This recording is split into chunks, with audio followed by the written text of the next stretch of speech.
தமிழ்நாட்டுல இனி டோல் கட்டணமே கிடையாது. ஆமா ப்ரோ, சென்னை கேப்ஸ்ல கார் புக் பண்ணுங்க, டோல் கட்டணமே இல்லாம டிராப்புக்கு மட்டும் பே பண்ணுனா போதும். சென்னை கேப்ஸ் ஆப்பை உடனே இன்ஸ்டால் பண்ணுங்க. தமிழகத்தில் திமுகவுக்கும் அதிமுகவுக்கும் மட்டுமே போட்டி என்று முன்னாள் அமைச்சர் எஸ்பி வேலுமணி தெரிவித்துள்ளார். கட்சி பொறுத்தவரைக்கு ஒரு 3% 4% ஓட்டு வாங்கியிருக்கு. 4% ஓட்டு வாங்கி சரி இன்னும் அதிகமா ஒரு மத்திய அமைச்சராக இருக்கார். அதே போல இன்னைக்கு பார்த்து கொஞ்சம் வளர்ந்துச்சு அப்படிங்கிற பொதுவாக சொல்ற மாதிரி இருந்தா கூட சரி ஒரு 10% ஓட்டு வச்சுங்களேன். 10% வாங்கிய பாரதிய கட்சி நம்ம போட்டி வரவே முடியாது.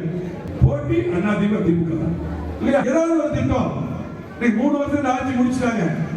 எந்த திட்டமே அதே போல இன்னைக்கு 38 நாடாளுமன்ற உறுப்பினருங்க திமுக எதுவுமே கூட்டணி இருந்தாலும் கூட ஒரு திட்டம் தமிழ்நாட்டுக்கு வரலைன்னா நாடாளுமன்றத்தை முடக்கிற கட்சி நம்முடைய எம்பிகள் எல்லாம் 37 எம்பிகள் அதிமுக.